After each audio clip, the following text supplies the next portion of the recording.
समस्त लोक सुखिनो भवन्तु। समस्त लोका सुखिनो भवन्तु। समस्त लोक सुखिनो भवन्तु। समस्त लोका सुखिनो भवन्तु। समस्त लोक सुखिनो भवन्तु। समस्त लोका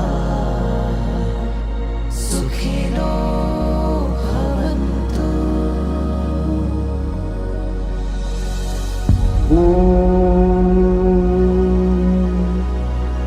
शांति शांति शांति।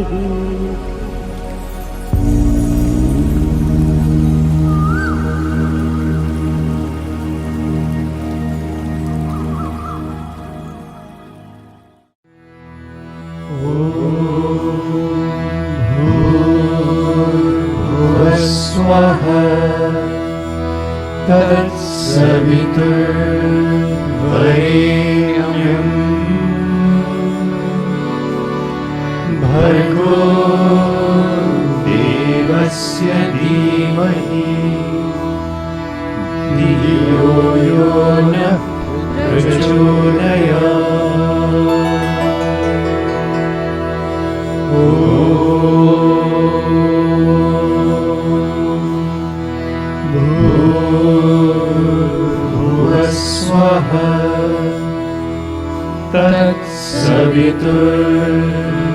तत्सवितुर्वरेण्यं भर्गो देवस्य धीमहि धियो यो नः प्रचोदयात्।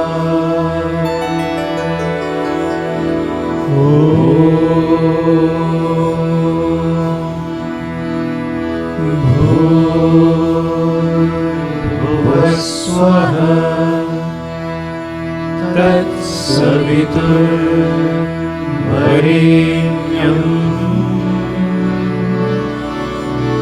भर्गो देवस्य धीमहि धियो यो नः प्रचोदयात्।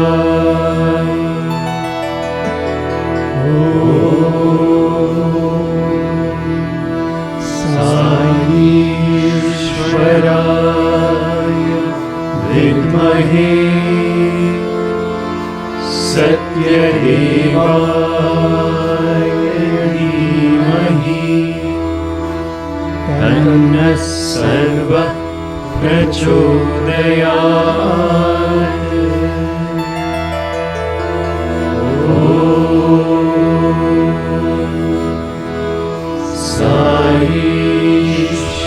साईश्वराय विद्महे सत्यदेवाय धीमहि तन्नः सर्वः प्रचोदयात्।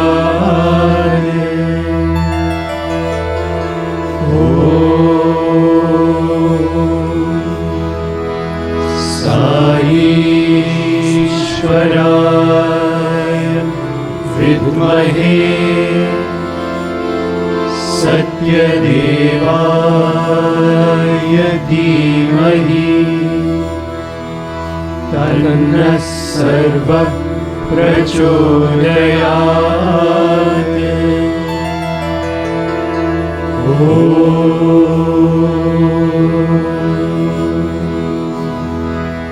शान्ति शान्ति शान्तिः।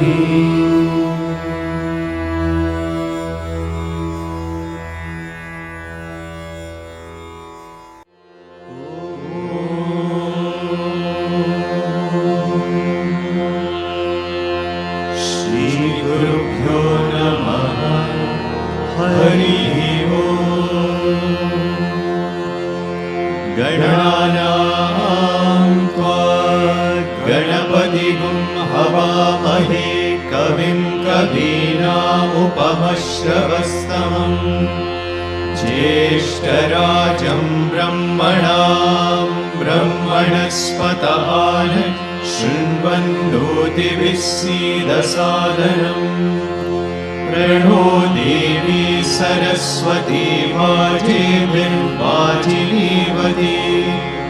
दीनामवित्रयवतु गणेशाय नमः सरस्वत्यै नमः श्रीगुरुभ्यो नमः हरिः ओम्।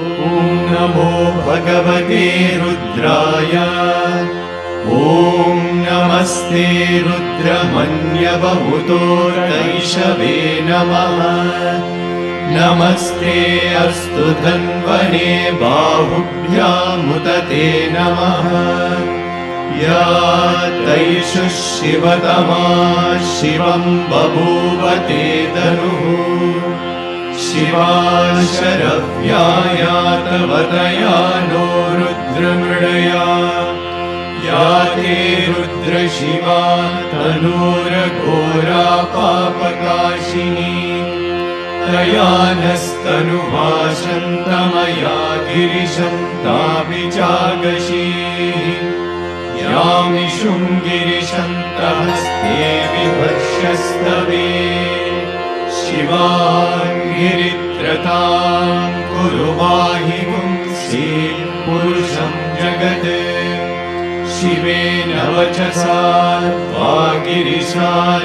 वागिरिशाच्चावदामसि यदा नः सर्वमिज्जगदयक्ष्मगुं सुमना असत् अद्य वोचदति भक्ता प्रथमो नैव्योऽभिषत् अहीतुश्च सर्वान् जम्बयन् सर्वाश्च यातु नान्यः असौ यस्ताम्रो अरुण उत बभ्रुः सुमङ्गलः ये चेमागुं रुद्रा अवितो दिक्षु श्रुताः सहस्रशो वैशाखुं हेडयीमहे असौ योपसर्पति नीलग्रीवो विलोहितः उतैनं गोपा अदृशन्नदृशन्नुदहार्यः उतैनं विश्वा भूतानि स दृष्टो मृडयादिनः नमो अस्तु नीलग्रीवाय सहस्राक्षाय मीडुषे अतो ये अस्य सत्त्वानोऽहं तेभ्यो करन्नमः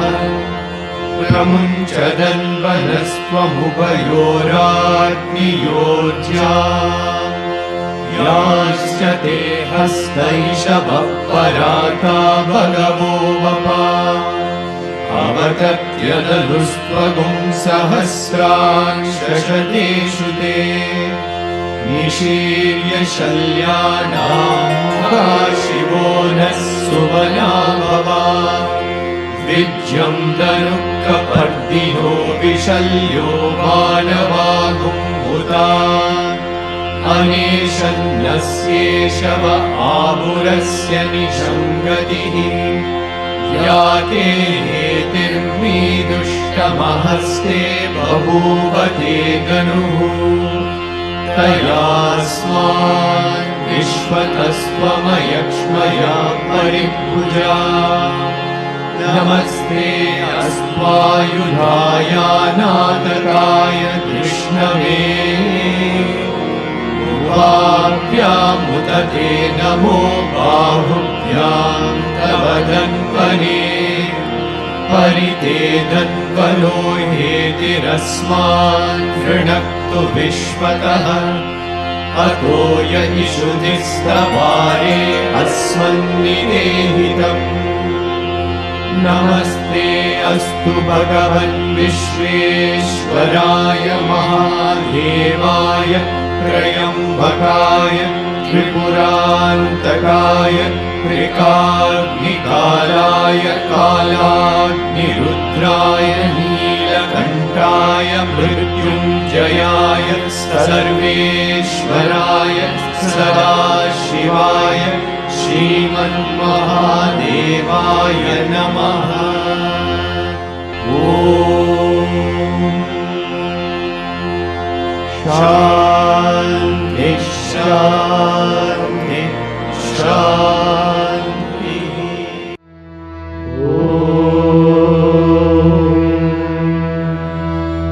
त्र्यम्बकं यजामहे सुगन्धिं पुष्टिवर्धनम् उर्वारुकमिव बन्धनान् मृत्योर्मुक्षीयमामृतात्।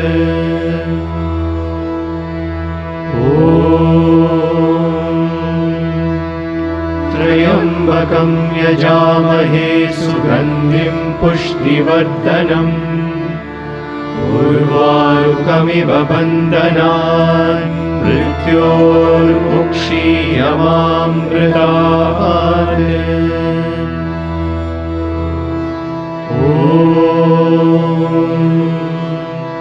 त्र्यम्बकं यजामहे सुगन्धिं पुष्टिवर्धनम् उर्वारुकमिव बन्धनान् मृत्योर्मुक्षीयमामृतात्।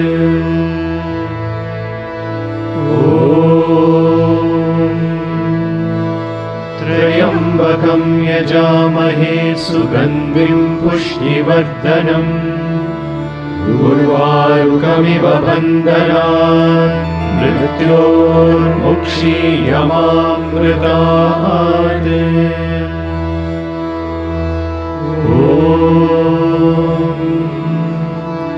त्र्यम्बकं यजामहे सुगन्धिं पुष्टिवर्धनम् उर्वारुकमिव बन्धनान् मृत्योर्मुक्षीयमामृतात्।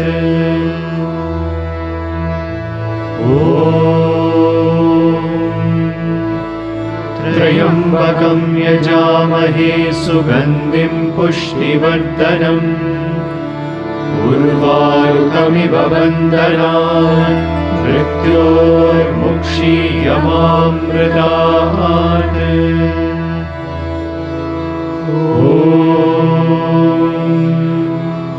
त्र्यम्बकं यजामहे सुगन्धिं पुष्टिवर्धनम् उर्वारुकमिव बन्धनान् मृत्योर्मुक्षीयमामृतात्।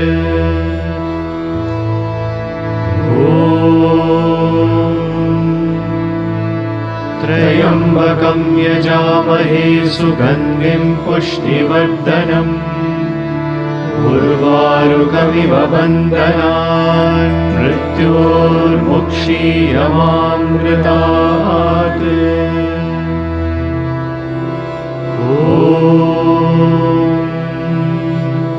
त्र्यम्बकं यजामहे सुगन्धिं पुष्टिवर्धनम् उर्वारुकमिव बन्धनान् मृत्योर्मुक्षीयमामृतात्।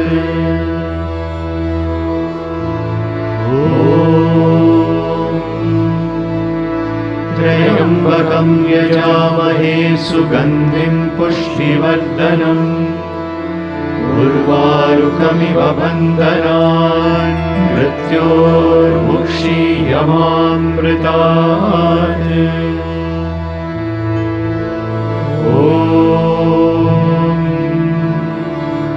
त्र्यम्बकं यजामहे सुगन्धिं पुष्टिवर्धनम् उर्वारुकमिव बन्धनान् मृत्योर्मुक्षीयमामृतात्।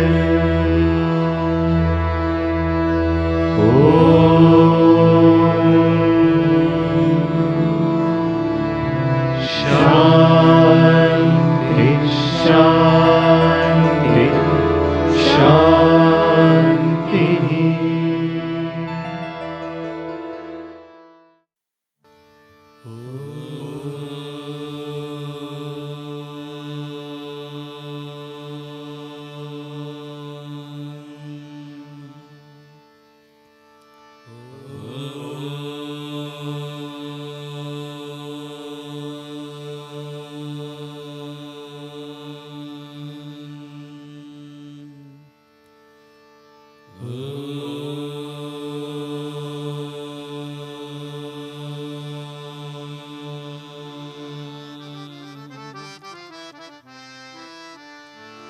प्रथम वंदना गणनाथा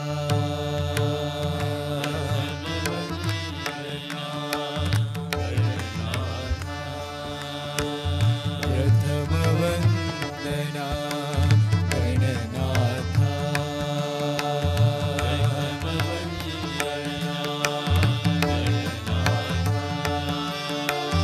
गजवदना जय गणनाथा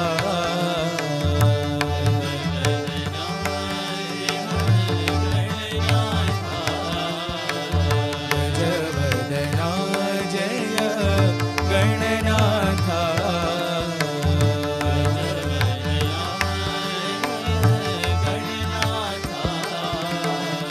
प्रथम वंदना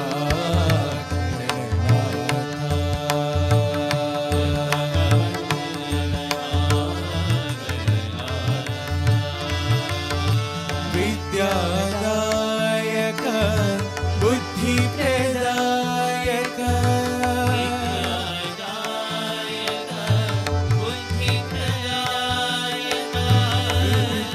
विद्यादायक बुद्धिप्रदायक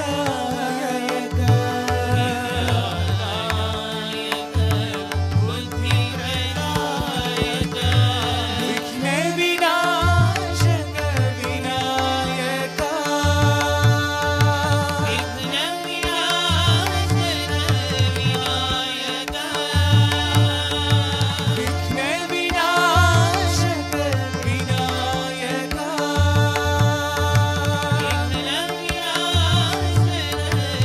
विनायक सुरमुनि वंदित विनायक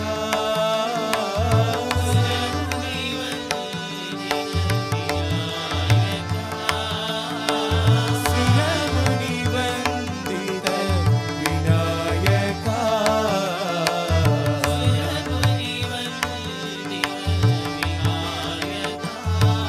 प्रथम वंदना गणनाथा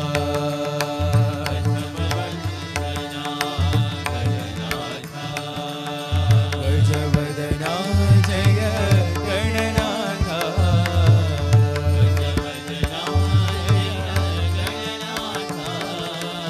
प्रथम वंदना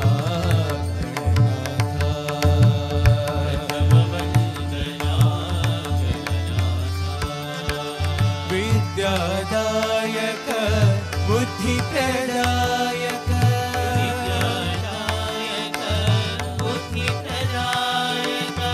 विघ्न विनाशक विनायक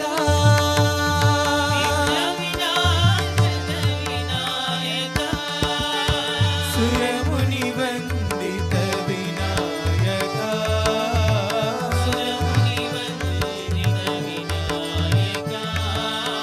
सुरमुनि वंदित विनायक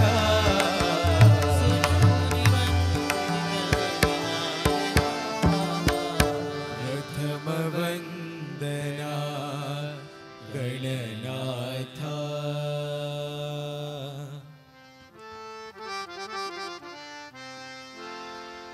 अखंड ज्योति जलाओ साई मन मंदिर में ज्योति जलाओ साई मन मंदिर में अखंड ज्योति जलाओ साई मन मंदिर में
शिरडी साई शंकरा परति विहारी शंकरा शिरडी साई शंकरा परति विहारी शंकरा शिरडी साई शंकरा परति विहारी शंकरा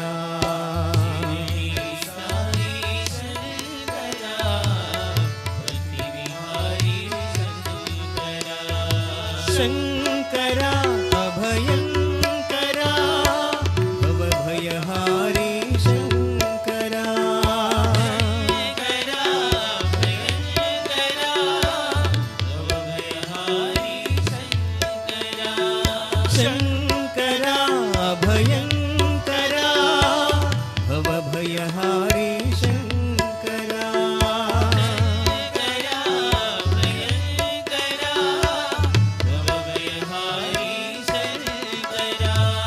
परमात्मा शिव शंकरा पावन पुरुषा शंकरा परमात्मा शिव शंकरा पावन पुरुषा शंकरा परमात्मा शिव शंकरा पावन पुरुषा शंकरा परमात्मा शिव शंकरा पावन पुरुषा शंकरा सत्य स्वरूपा शंकरा सत्य साई शंकरा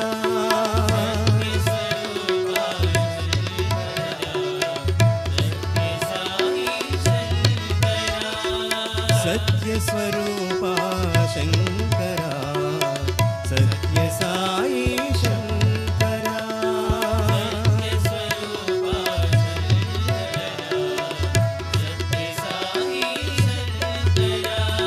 शिरडी साई शंकरा परति विहारी शंकरा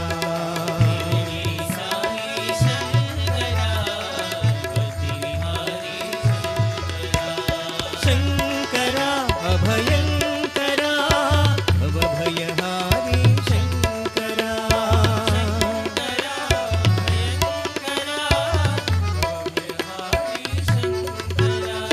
परमात्मा शिव शंकरा पावन पुरुषा शंकरा परमात्मा शिव शंकरा पावन पुरुषा शंकरा सत्य स्वरूपा शंकरा सत्य साई शंकरा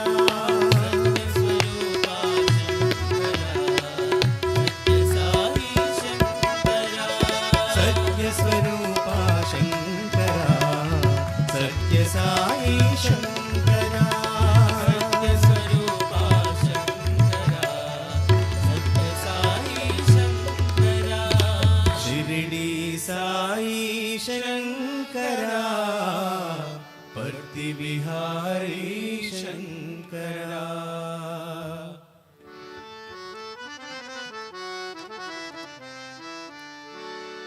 गिरिधर बाला हे नंदलाला गिरिधर बाला हे नंदलाला गिरिधर बाला हे नंदलाला गिरिधर बाला हे नंदलाला देवकी नंदन श्याम गोपाल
दुर्गा भवानी माँ जय जय साई माँ दुर्गा भवानी माँ जय जय साई माँ दुर्गा भवानी माँ जय जय साई माँ दुर्गा भवानी माँ जय जय साई माँ काली कपालिनी माँ जय जय साई माँ काली कपालिनी माँ जय जय साई माँ काली कपालिनी माँ जय जय साई माँ काली कपालिनी माँ जय जय साई माँ दुर्गा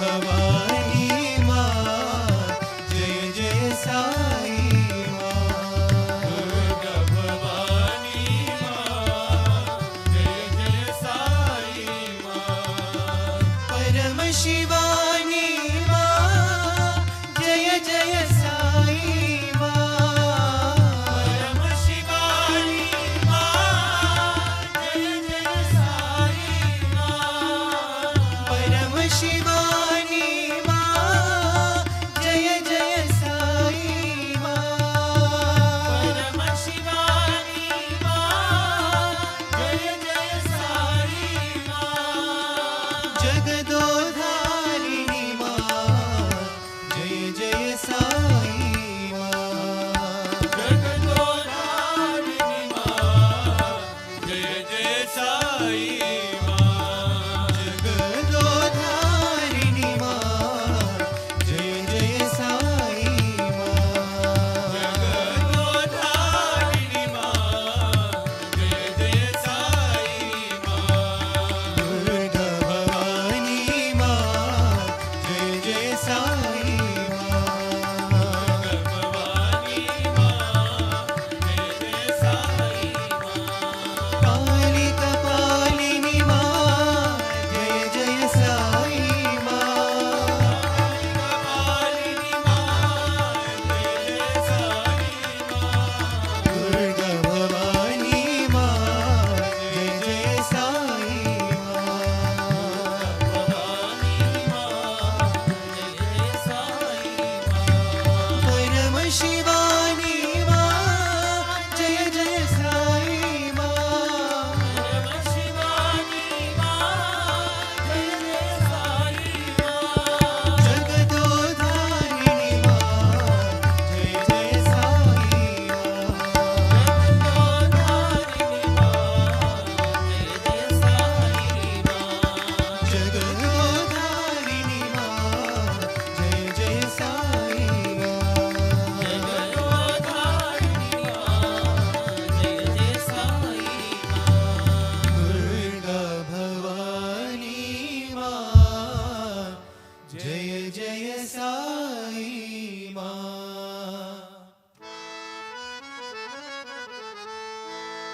गुरु नानक जी की जय जयकार गुरु नानक जी की जय जयकार गुरु नानक जी की जय जयकार गुरु नानक जी की जय जयकार जो बोले सो होए निहाल जो बोले सो होए निहाल जो बोले सो होए निहाल जो बोले सो होए निहाल अल्लाह साई ले लो सलाम अल्लाह साई ले लो सलाम मौला साई ले लो सलाम मौला साई ले लो सलाम सलाम सलाम लाखों सलाम सलाम सलाम लाखों सलाम सलाम सलाम मेरा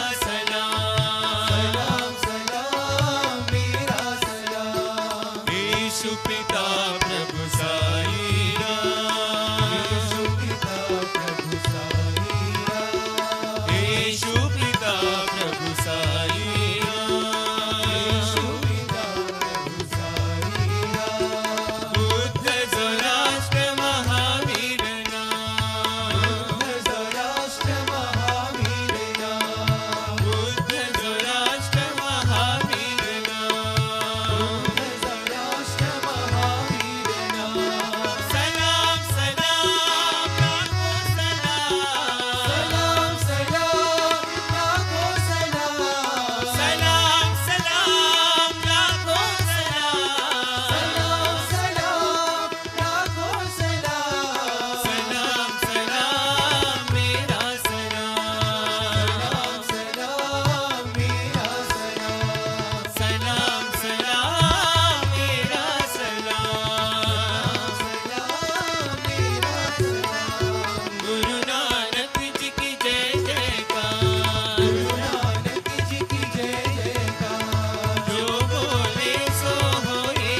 गुरु नानक जी की जय जयकार।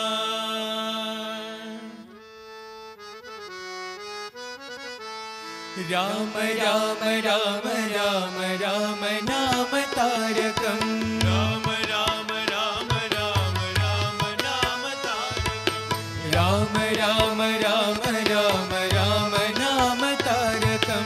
राम राम राम राम राम नाम तारकम।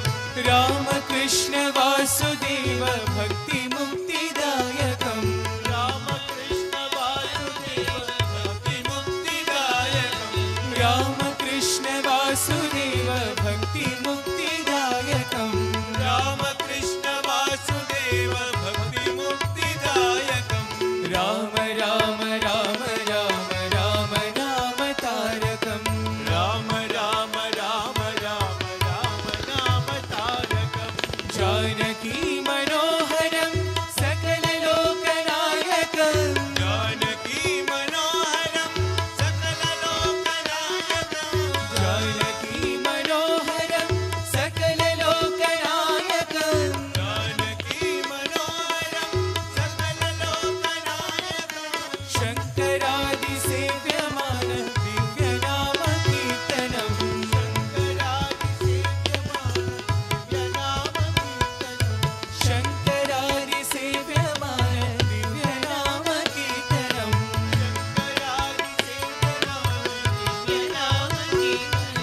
राम राम राम राम राम नाम तारकम। राम कृष्ण वासुदेव भक्ति मुक्तिदायकम। राम कृष्ण वासुदेव भक्ति मुक्तिदायकम। राम राम राम राम राम नाम तारकम। राम राम राम राम राम नाम तारकम। जानकी मनोहरम सकल लोकनायकम। जानकी मनोहरम सकल लोकनायकम। शंकरादि सेव्यमान दिव्य नाम कीर्तनम। शंकरादि सेव्यमान दिव्य नाम कीर्तनम। शंकरादि सेव्यमान दिव्य नाम कीर्तनम। शंकरादि सेव्यमान दिव्य नाम कीर्तनम। राम राम राम राम राम नाम तारकम। शंभो महादेव मल्लिकार्जुना। शंभो महादेव मल्लिकार्जुना। शंभो महादेव मल्लिकार्जुना। शंभो महादेव मल्लिकार्जुना। मंगल चरणारिलोचना। मंगल चरणारिलोचना। मंगल चरणारिलोचना।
Krishna Rama Govinda Narayana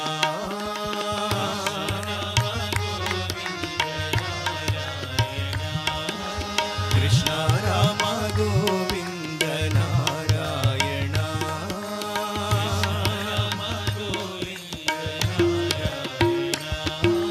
Madhava Keshava Hari Narayana Madhava Keshava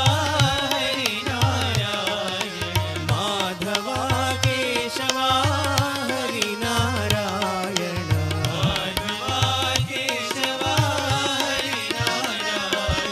Krishna Rama Govinda Narayana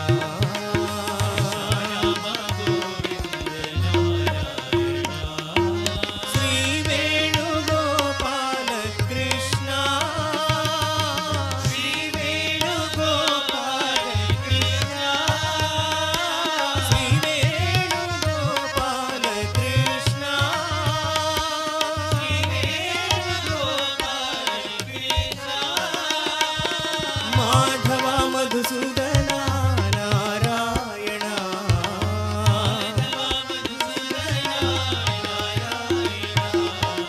Madhava Madhusudana Narayana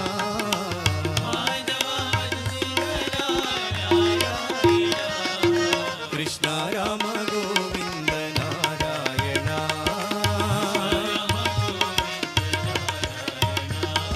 Madhava Keshava Hari Narayana Krishna Rama Govinda Narayana Sri Venugopala Krishna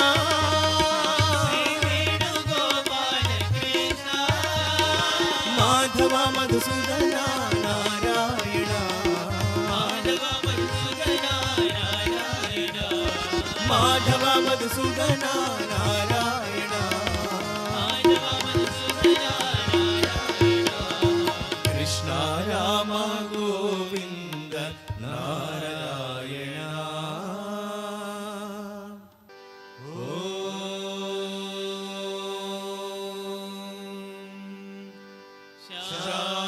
Shanti Shanti Shanti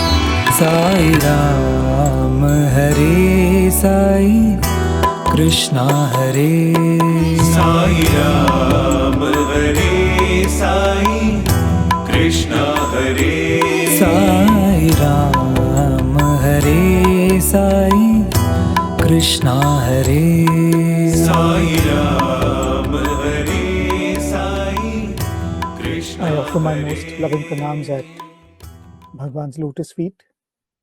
I pray to Swami that he gives all of us the understanding that it is always Swami who speaks and it is Swami who listens through each one of us.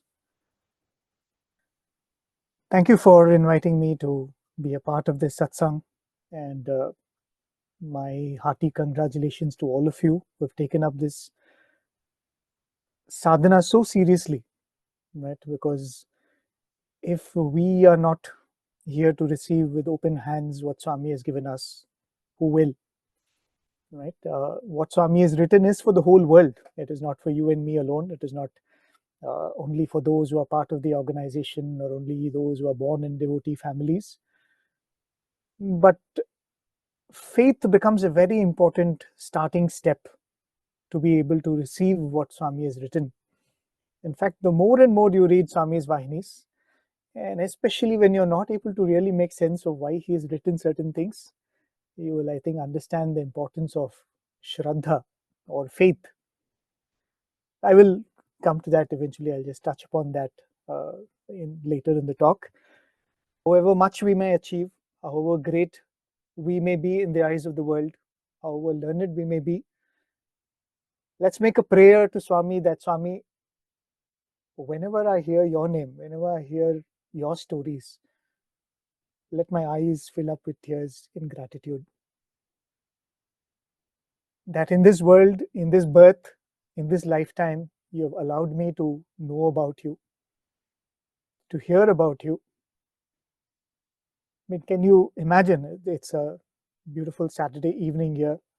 I can't but think, I mean, I could have been anywhere in the world, right? Having a good time on a good Saturday evening. So is it with all of you? You could have been anywhere, right? But Swami has permitted us to congregate and think of him. And one only wonders that, if this whole lifetime is enough to have such gratitude for the grace that he has given all of us. The Vahini that I'm going to talk about is, I think, comparatively easier to the other Vahinis that you all have studied. I had the opportunity to go and listen to some of them. In a way, I'm grateful that you've given me Bhagavata Vahini. It's so beautiful to recollect, read, speak about. This is not to in any way belittle any of the Vahinis that Swami has written. I think each one is a gem. Each one is nectar itself, right? It has the capacity to give you immortality. It is nectar. That's all it is, and it's nothing to take away from that. But as devotees, somehow, as I said, even the great Hanuman rejoiced in listening to the glories of the Lord.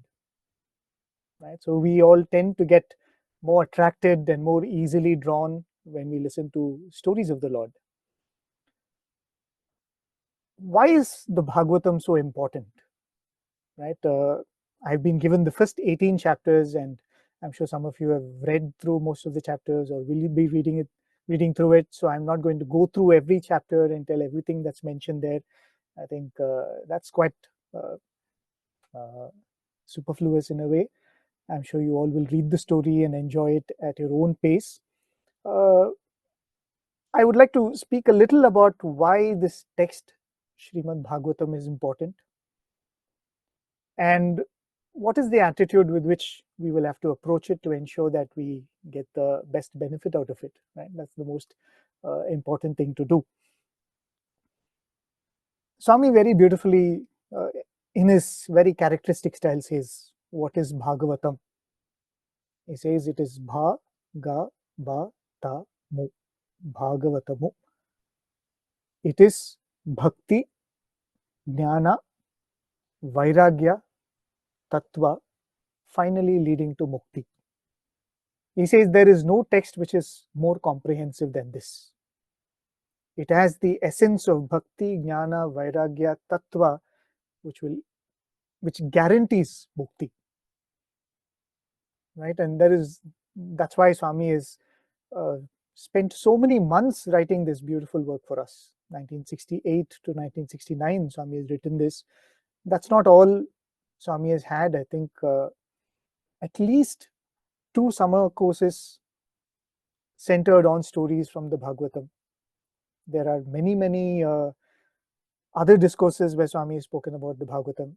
There are very few discourses where Swami has not mentioned anything from the Bhagavatam, right? Because that's how beautiful this Srimad Bhagavatam is.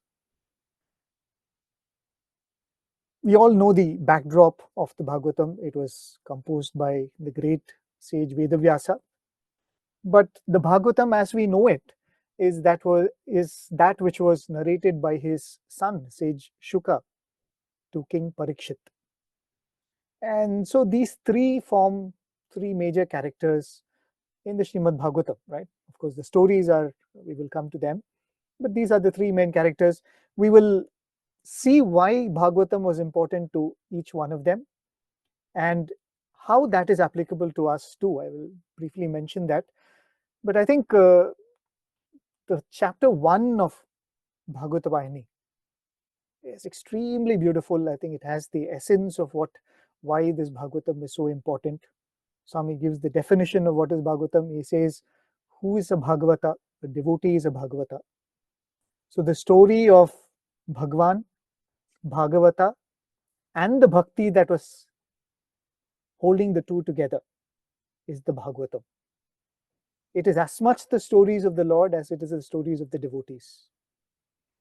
And a beautiful analogy that Swami gives, I always tend to go back to it, is Swami says, if you were to tell yourself, I'm going to go and count the number of waves that are in the ocean. Swami says you can go to the seashore, sit in front of the ocean. You can start counting and you can stop counting when you're done. The waves don't stop. Same is the case with the stories of the Lord. You can go and start counting and you can stop when you're tired, but that doesn't mean that you've counted all the stories of the Lord. That's why beautifully they say, Hari Anant, Hari Katha Anant. Sai Anant, Sai Katha Anant. The Srimad Bhagavatam specifically speaks about the avatars that the Lord has taken. Right? We all know, I think every one of us in this call know, that Swami's Leelas are not confined only to his physical presence. I think each of us have experiences in our life where we know that Swami's experiences do not end with his physical sojourn, right? And are not confined to Puttaparthi and Vrindavan and the few places that he went around. As we speak to more and more devotees, we get to see how immense Swami's Leelas are, right? But the Srimad Bhagavatam very specifically relates the stories which happened when he was in the physical form, either as Rama, as Krishna, and it is very important. I recall one of my teachers was once asked to give a talk in Swami's presence in Trai Vrindavan. And this teacher had actually come back from, I think, attending a conference somewhere in North India. And because he came from Swami's college, he was hosted very lovingly by the devotees there. He got to speak to a lot of devotees in that particular city where he had been to attend this conference. So he heard a lot of stories of Swami's omnipresence, of how all of them were experiencing Swami and how Swami was being a part of their everyday life. So very excitedly, this teacher was narrating all of those episodes that he had heard from all these teachers in Swami's presence to Swami's students. Right? And he wanted to impress upon the students that Swami is not just the Swami who's sitting here. At the end of it, after he concluded his talk, Swami then spoke to the boys who were there. Swami said, he spoke so beautifully about the experiences of the omnipresent Sai. Swami said, yet to be in the physical presence is special. To know what the Lord did in his physical sojourn in this earth is very, very special. Another beautiful episode, I never tire of recollecting this because the sweetness of that moment was so immense and we could relate to it so much. Another senior of mine, Swami had called him in Trai Vrindavan and asked him to speak. And he also spoke about the experiences of his family back in his hometown and how Swami had blessed them on various occasions, how they felt Swami's presence. And he went about speaking about the glorious omnipresence of our beloved Swami. And at the end of it, he went and took Swami's Pad Namaskar. So this student, just to give you the context, was a postgraduate student from Prasanthi Nilayam campus. This was happening during the winter vacation, just closer to the next academic year. And this student would go away to Prasanthi Nilayam campus. Swami will stay on in Vrindavan for a few more weeks. So when he was talking to Swami after he had completed his talk, he was just kneeling down in front of Swami and speaking to Swami, and he said, Swami should come to Prasanthi Nilayam soon. Right? Don't take too much time in Vrindavan. Please come back to Prasanthi Nilayam soon. We will all be waiting for you. And immediately Swami said, hey, till now you spoke saying that Swami is everywhere, and now you're telling come to Prasanthi Nilayam. And that's it, Swami caught that point and he said, there are no unity of thought, word and deed. People tell something but act differently, and only platform speakers, and it's just Swami goes off into that sequence of things. And this boy patiently waited for Swami to say all that he had to say. At the end of it, he looked at Swami and said, Swami, what do we do? Your presence is sweeter than your omnipresence. And Swami just blushed. Swami did not have a reply for that. This is certainly not to take away the experience that each one of us have of Swami's presence in our lives. But this is just to say that when that universal consciousness or Bhagwan or the Supreme Lord chooses to manifest in a physical form, there is some magic in that, right? And why does he come? Again, in the first chapter of the Bhagavatam, so beautifully Swami writes, he says, people think paritranaya sadhunam vinashaya chatushkritam. God comes so that he can defeat the asuras and kill the asuras and dharma samstapana and all of that. And Swami said all of that is incidental. It just happens. The Lord comes only drawn by the devotees' love. The devotees yearn for his company, and he comes to bless them with that. So all of these avatars, be that of the most terrifying one of Narsimha, right? It is said that the three worlds shook when Vishnu came in that form. But even the most terrifying form was out of love, isn't it? Was because that purest devotee, Prahalada, called him and he came. It might have been the most goriest of scenes to see Narsimha ripping apart the bowels of Hiranyakashipu. But still, it was an advent of love.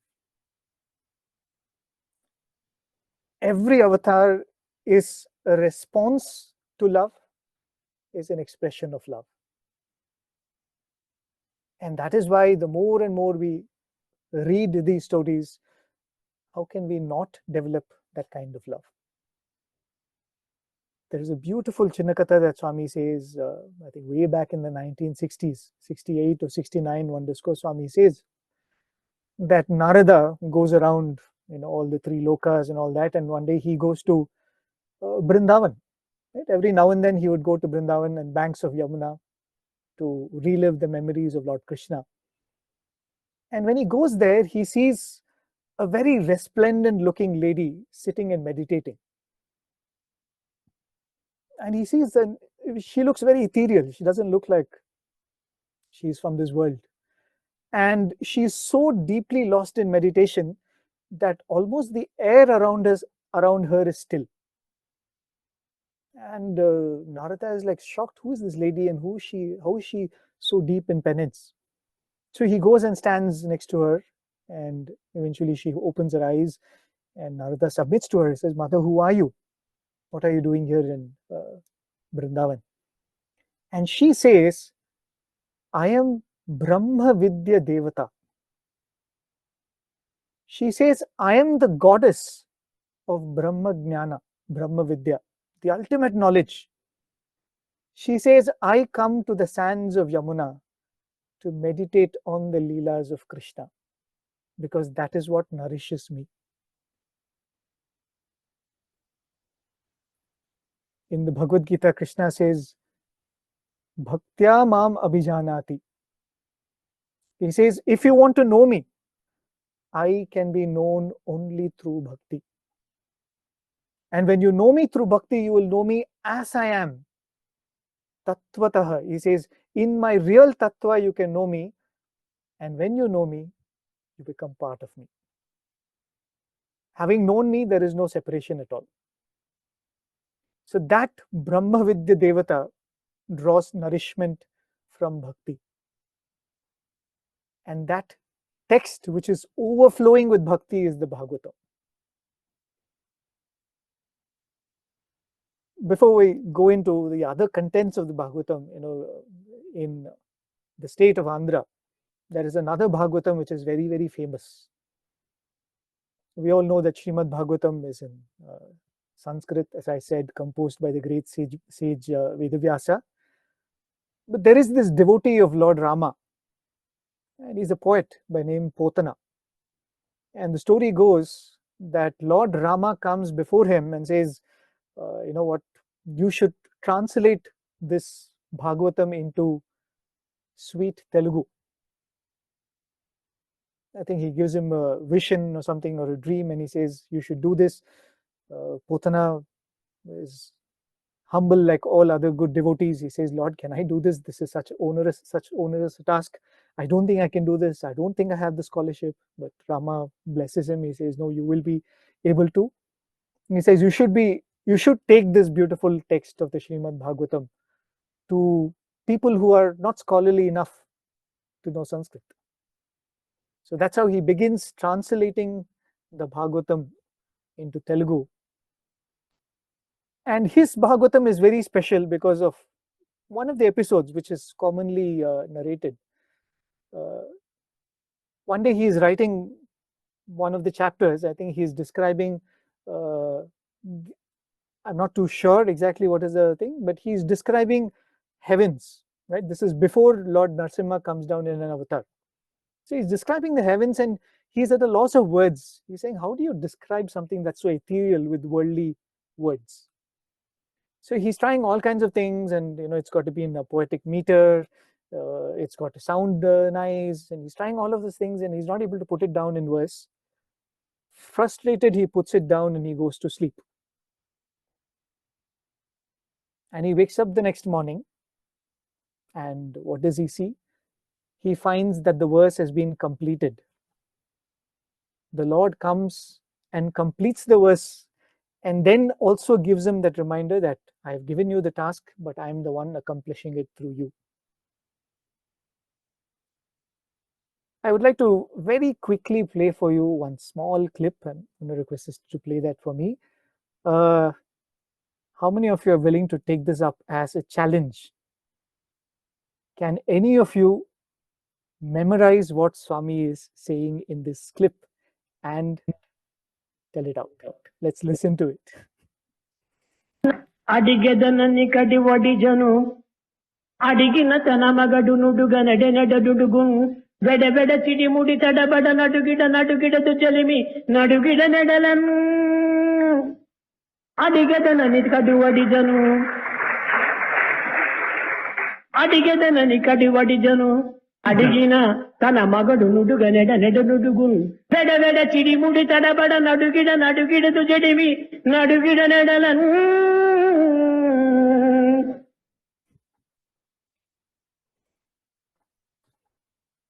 So that's the clip. I wonder if anybody is brave enough to take up the challenge. This is one verse from Potana's Bhagavatam, which Swami is quoting. Just for academic interest, the shloka that he is describing is what happens just before Gajendra Moksham.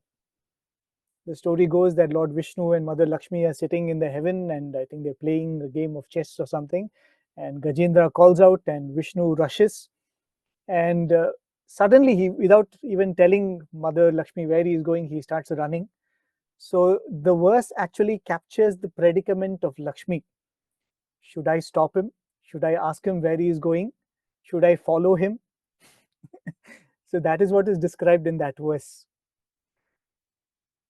The reason why I was bringing up the point of Potana's Bhagavatam is, as I told you in that beautiful story, imagine it's been years, hundreds of years since Potana's Bhagavatam was written, and we hold it in such reverence. because the Lord came and wrote one verse in his Bhagavatam. How much more precious is Swami's Bhagavata Vahini? The entire Bhagavata Vahini has been written by Swami. How much more precious is this work that he has written and given to us? A few days back, I was listening to a talk by one of my seniors. One day, Swami came up to him and very casually, Swami asked him, "What are you reading these days?" Em chadutnavu ee roju. So he said, "Swami, I'm reading the Bhagavatam." And Swami was very happy. "Oh, Bhagavatam, very good." And Swami was telling something about some stories from the Bhagavatam. And very sweetly and very cutely, Swami asked, "I have also written one Bhagavatam. Telusa?" He said, "Nenu kuda rasanu. Even I have written one Bhagavatam. Bhagavata Vahini rasananu," Swami asked. So the boy actually, then he realized that he told Swami that he's reading the Bhagavatam. Actually, he was reading the Bhagavata Vahini. So he said, "Swami, I'm actually reading the Bhagavata Vahini." Oh, okay. Then Swami said, "I used to sit in the bathroom and write." Swami said, Kasturi will come and stand in front of the door. He says, "Swami, we have to go for print. Please write the next article and give it to me. Everything else is ready." So Swami said, "I had no time. I was traveling. I told you, 1968 to 69, 68, the first World Conference, Swami's visit to East Africa. Swami inaugurated the college in Anantapur. Swami started the college in Vrindavan. You can just imagine how occupied Swami was. Right? And this is apart from all the festivals that are celebrated and the travels that Swami was doing extensively. Imagine in the middle of all of this, Swami had to write these articles, and Swami said, "I would sit in the bathroom, switch on the small 0-watt bulb in the bathroom so that the devotees don't know that I'm awake, and I would sit and write." And that is the precious text that Swami has given to us. The reason why it is very important to remember this is, I don't know whether always we will be able to relate to whatever is said in the Bhagavatam, or in the Bhagavata Vahini, or any other Vahini for that matter. But let us always keep in mind the love with which it was written. That I might not be mature enough to understand everything that is said, but I can remember this love with which it was written, right? I have no excuse for that. Because that is most important. If you look at all our minds, right? The whole problem with this problem we have is with our mind, right? Whatever we do, whatever sadhana we do is for the mind, transformation of the mind. And this mind is so subject to time and space, right? Because we think, depending on which space we are in, we have certain thoughts. Depending on which time of the day it is, we have certain kind of thoughts. In fact, if we just pay attention to our own mind, you will actually see this, right? Some of the things which Swami tells in his discourses, how the mind actually changes along with the phases of the moon. The problem is we don't really pay attention to what happens in our mind. If we really pay attention, we will see that how our mind changes as the full moon comes, as the moon wanes. Swami would say that every month has a Shivratri, right? The 14th day of the waning stage of the moon. And every year has one Mahashivratri. You will see that your mind is changing. Because that is how these observations have been made. And similarly, Swami will say the Uttarayana and the Dakshinayana. You will see that your mind is different during the summer months. It is different during the winter months. It is in a certain way during the monsoon season. Right? That is why festivals have been arranged in a certain way. Sadhanas have been paced out in a certain way. And when we say that the mind is so much given to time and space, so is the collective consciousness of humankind.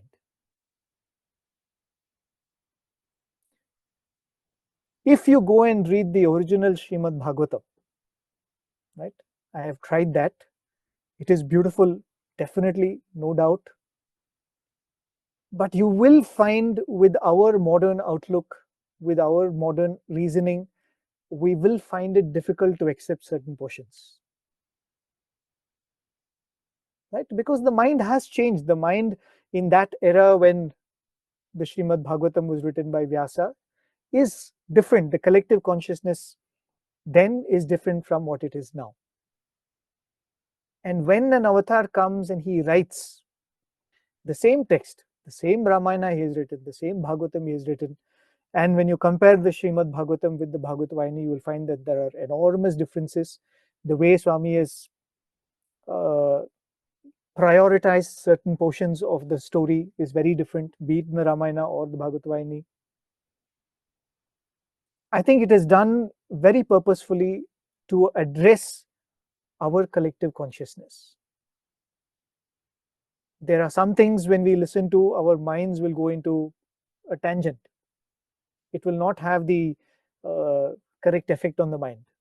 So Swami has, I think, modified some of those things, because the whole goal is to be able to progress in this path of spirituality towards the Lord. And that's why Swami says in the Bhagavata Vahini that the Bhagavatam is for one who has taste for the stories of the Lord. Right? You should first of all want to listen to the stories of the Lord. One of the very old devotees once asked Swami this question. This was in the 50s and 60s when Swami would spend so much time with them. So she went up to Swami and said, Swami, you're so accessible now. It's so easy to walk up to you and talk to you. You're spending so much time with us and so many leelas are happening. You're taking us to the Chitravati and doing all of these things. But what will happen hundreds of years later when the physical form is not there to connect to you? Swami said, people will sit and talk about me and feel me close to them. Right? Because that is how beautiful the stories of the Lord are. So everyone and anyone who wants to feel that closeness with the Lord will turn to the Bhagavatam. But Swami doesn't stop there. Reading the Bhagavatam also gives you the taste for that. He says, if you have the taste, read the stories of the Lord. If you think that you don't have the taste, read the stories of the Lord, you will get the taste. Because if you think of it, just think of anything that you fancy in life, right? Any beautiful tourist destination that you fancy, or a pilgrimage place that you fancy, right? Just, it could be anything as wild as, oh, I want to be in Paris or Las Vegas, or I want to go to this city in Sydney, or I wish I was at Ayodhya. Where did that fancy for that place come from? You heard about it, isn't it? Or you read about it. Or maybe you even saw pictures about it, but finally you have not been there, but the experience of others has created an interest in you, isn't it? Anything that you fancy and fantasize in your life is because you've heard about it. In the same way, the more you hear about Swami, the more it will start with him becoming one of the fancies that you have in life. One of the things that you want to achieve in life, one of the things that you want to experience in life. That Shravanam will turn to Shraddha. That listening will turn to faith. And that Shraddha will eventually turn to Sharanagati, or surrender. Right? The more you listen to it, that's why Swami beautifully writes in one of the old songs that he had written. And he had given this to a devotee.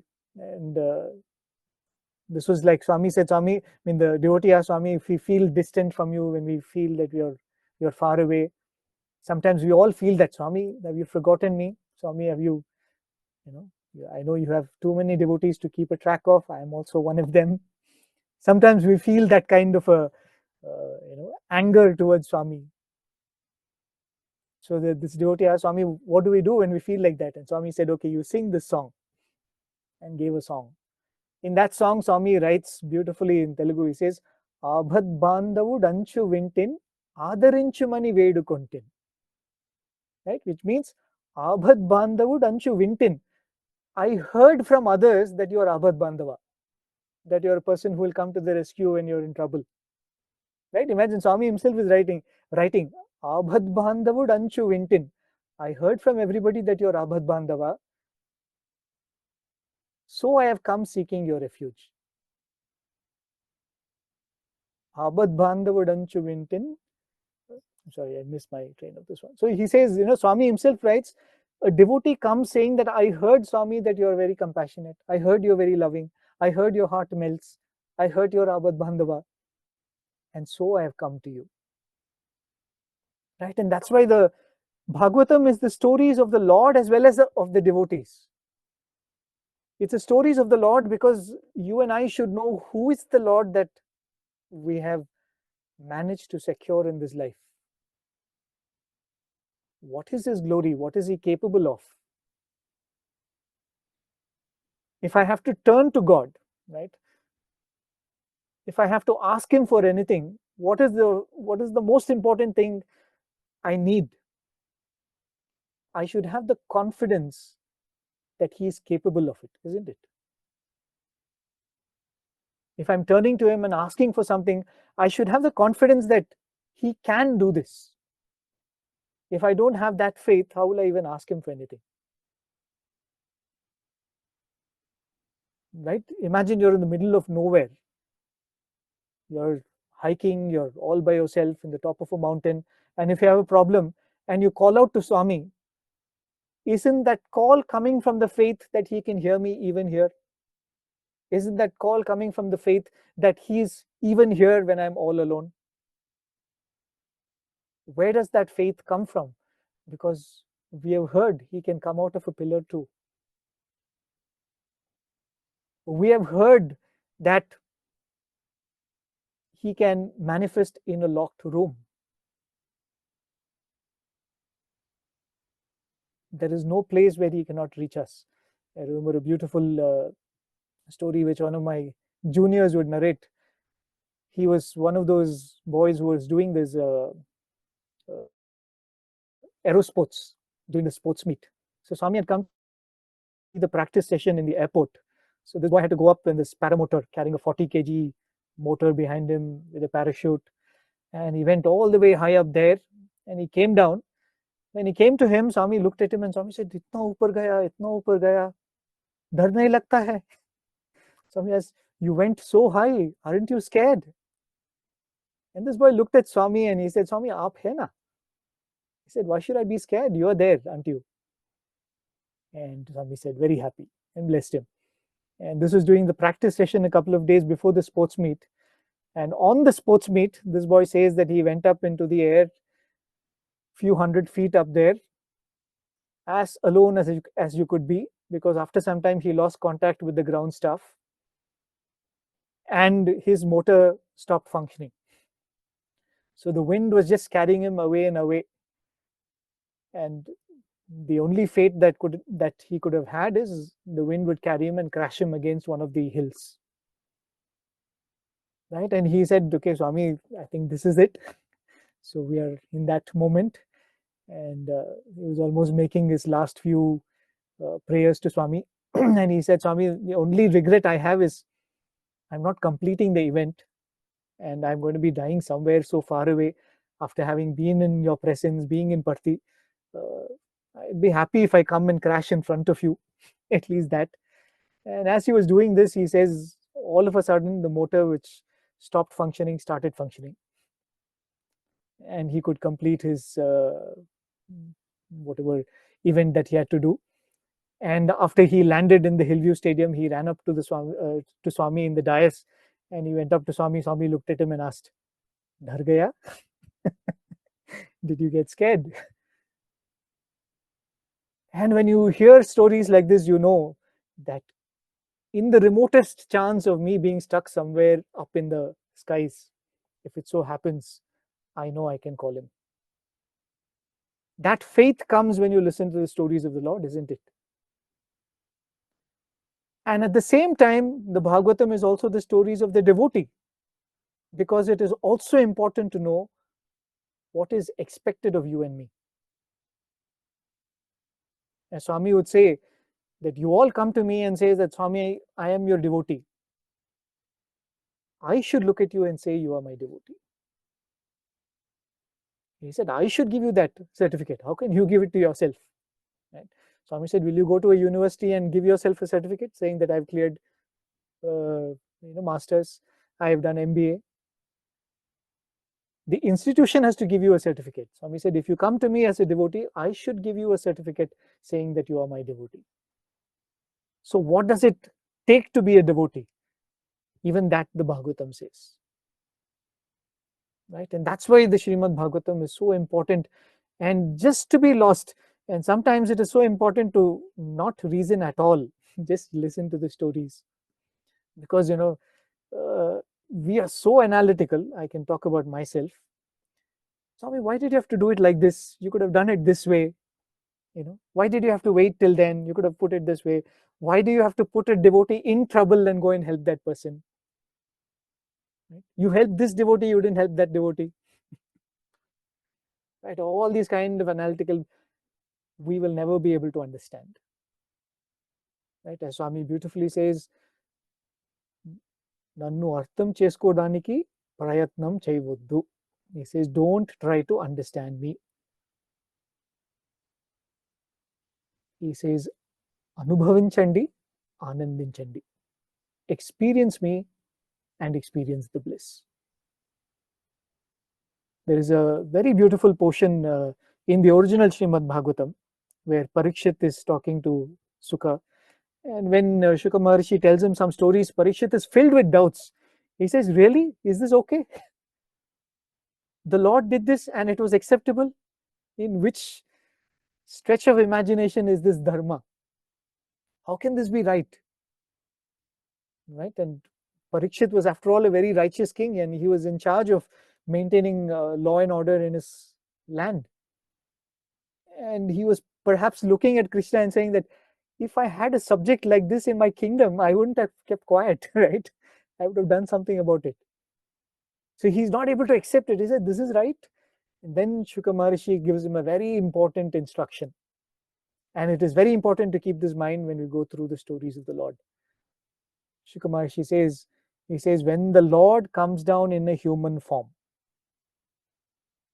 you have to follow those actions of his which are in alignment with his message. Those actions which are not in alignment with his message is him doing as Leela. It is only for you to accept, not to question. I know this calls for a suspension of our rationality, but that is why I said the first and foremost prerequisite for listening to and benefiting from the stories of the Lord is faith. Right? Parikshit, Shuka Maharshi asks Parikshit, are you aware that I'm telling you the stories of the Lord, of the Supreme Lord? He says, never for a moment forget that. Don't ask, why is this right? He did it. It is right. You can't understand it. I can't understand it. But it is right because he did it. Not because, you don't look at an action and say, is it right or wrong? It was done by the Lord. It is right. But should you and I do it? That's a question that you can think about.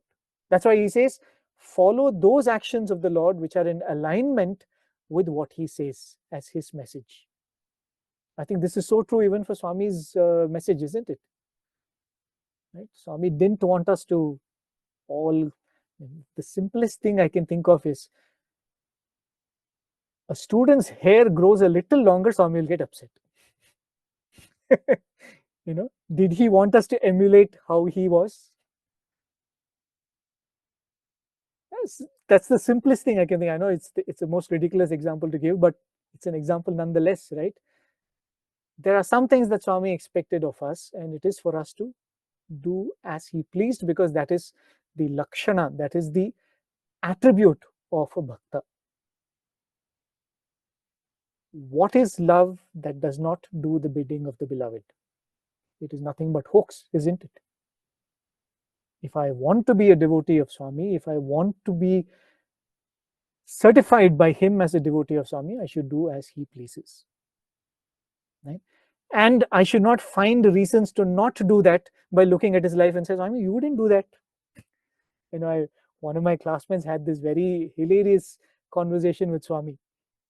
Swami had called him for an interview after he had finished his MBA, and Swami said, you know what, you should go, and I want you to go settle down, take up a job, and get married, and all of that. And this boy was telling me this interaction much later. He said, yeah, I have no idea where I got the courage from, but I looked at Swami and said, Swami, you tell us that we should follow you in everything. You have not, you have not entered the Grihastha phase, so should I not follow it too? Right? And he said, after I said this to Swami, I was like biting my tongue and said, how did I even dare to ask Swami this? And the moment he said this, Swami said, hey. And then he said, came the most beautiful explanation. Swami said, do you know what I used to call Ishwarama? Swami's mother. Swami asked, do you know what I used to call Mother Ishwarama and my father? Swami said, I used to call them Griha Mammai and Griha Mabbai.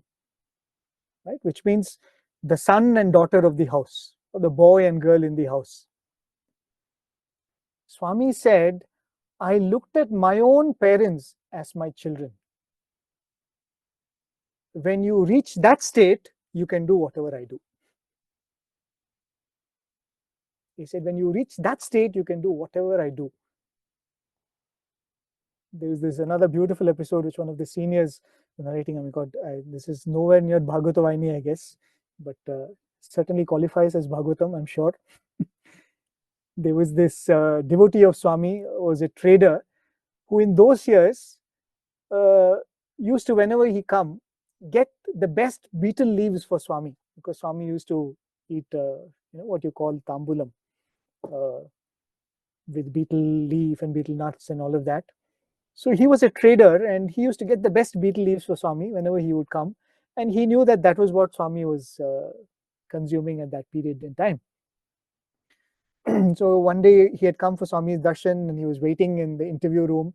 Swami was still in his room upstairs, and the room was ready for Swami, right?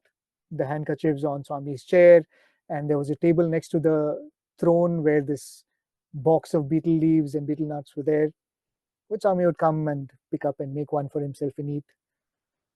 So this devotee was sitting there, and I think along with him was Professor Kasturi, if I'm not wrong. And this devotee and Professor Kasturi were waiting for Swami. And this devotee, this trader devotee, very casually he got up and he walked up to Swami's chair and very casually just picked up some betel leaves and made himself a tambulam and ate. And this other devotee looked at him aghast. He said, how blasphemous is that? How can you take from Swami's thing and eat? It's sacrilege. How can you take from Swami's thing and eat like that? And he was like, he looked at him and said, sir, it is Swami's. How can you eat? And he said, no, Swami will not mind.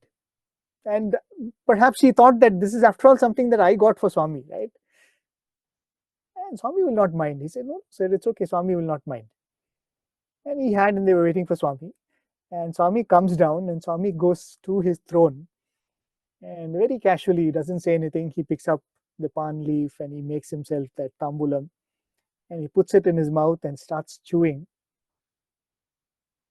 And he said, after some time, after you've properly masticated that thing, Swami suddenly spit out what was in his mouth into his hands.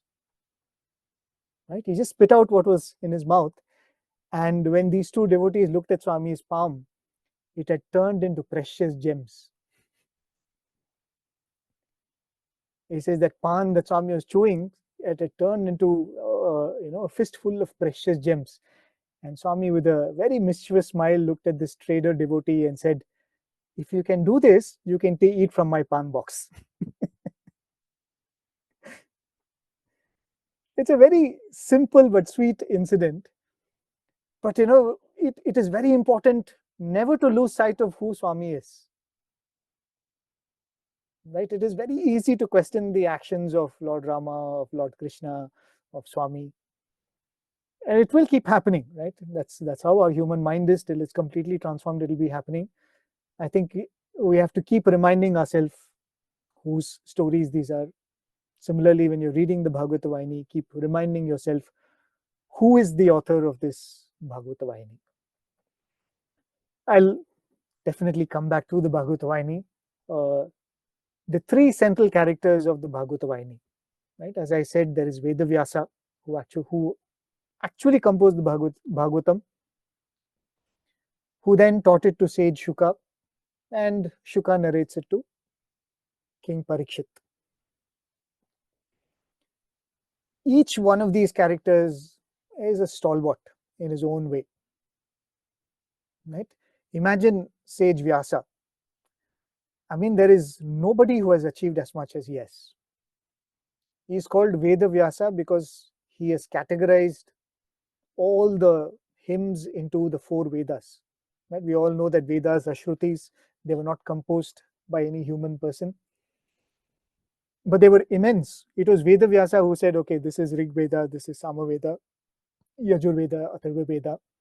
He doesn't stop there.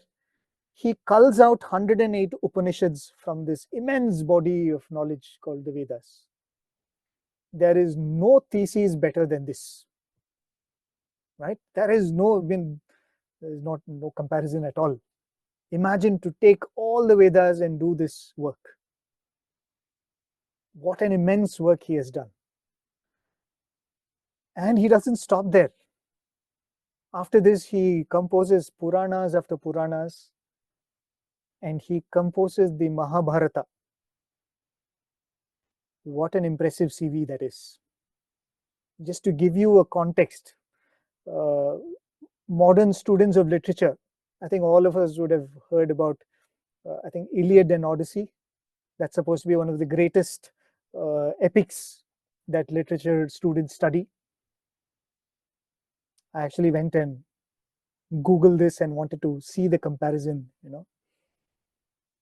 So Iliad and Odyssey, which is like 2 epics, put together, they are 27,000 odd lines. The Mahabharata alone is 200,000 lines. It's an epic which is like leaves all the epics way behind. Right? Imagine writing an epic of 200,000 lines, 100,000 poems, and each one in impeccable meter, in language that is so pristine. Imagine a person with a CV like this. He is not satisfied with himself. Right? He does not have peace of mind. And the story goes that Narada comes and tells him, he said, Vyasa, you've achieved so much. Why are you not happy with yourself? He says, I don't know, I'm very restless. And then Narada tells him, write the Srimad Bhagavatam, you will find peace. Can you and me achieve anything more than him in life? Right? Which means even if you achieve as much as Vedavyasa, you will be restless and feel unfulfilled with yourself. The Bhagavatam was written by Vedavyasa not for anybody else, but for his own peace. Right? Everything else Vedavyasa did, he did for the whole world. He categorized the Vedas, he wrote the Mahabharata, but when he was lacking peace of mind, he wrote the Srimad Bhagavatam so that he can dwell on the stories of the Lord. Right? Even though he is the one who has composed it, he is actually the first listener of the Srimad Bhagavatam.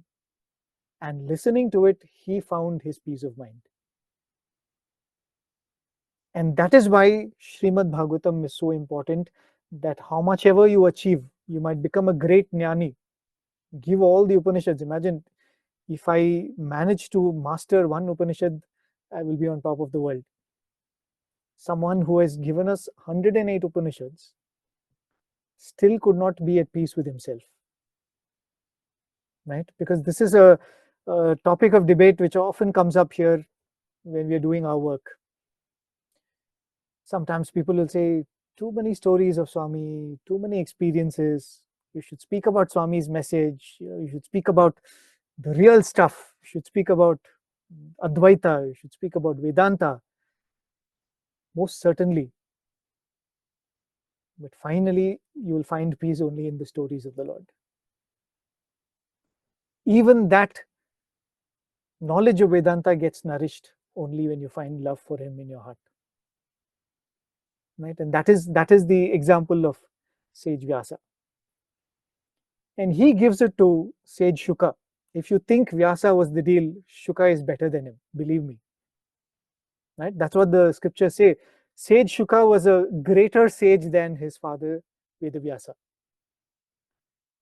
Because when it is time for him to be born from his mother's womb, he says, I don't want to go into this world of Maya. And he remains in his mother's womb for 12 years. Imagine, says at the end of 10 months, he's supposed to come out. He says, no, I'm not coming. I'm not coming into this world. It's full of illusion and I know I will get caught up in this. I'm not coming out. So for 12 years, he refuses to come out of this mother's womb. And the mother has to do penance, and Lord Vishnu comes and gives him a word. I give you a word. Once you are born, you will not feel any attachment to the world. You will not be deluded. And after he procures that boon, sage Shuka is born enlightened. And as soon as he is born, he goes away into the forest. He looks at his parents and says, you are not my mother, you are not my father. And he walks away into the forest. And it is said that sage Vyasa is like, I mean, there is a task for this little fellow to do. And he's going away like this. He can't run away because he knows the Bhagavatam has to be told to somebody, and there is nobody as even half as scholarly as Vedavyasa. So the only person who is worthy enough to receive this Bhagavatam is, it is said, is sage Shuka. So he sends out his disciples looking for this sage Shuka. He says, go and find out where this fellow is.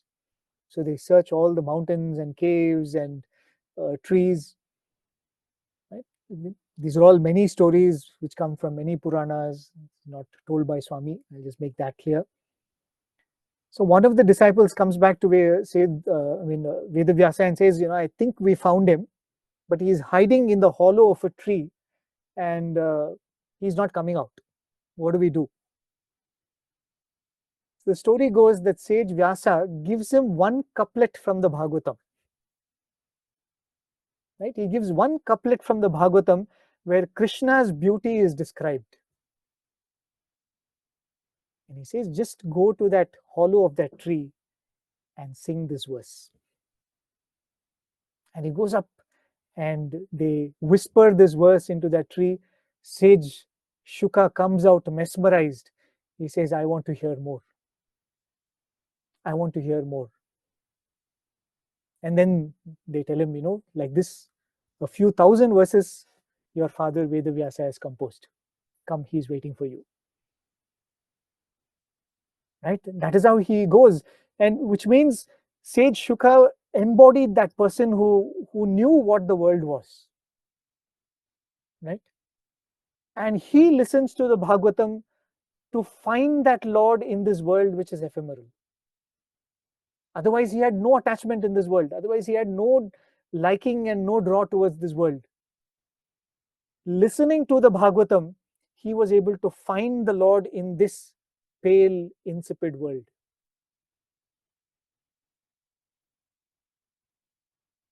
Aren't we all in that space sometime or the other? Right? That vairagya comes once in a while to all of us, right? Unfortunately, we're not steeped in that vairagya and detachment. But every now and then, sometimes, what is this world? Why am I here?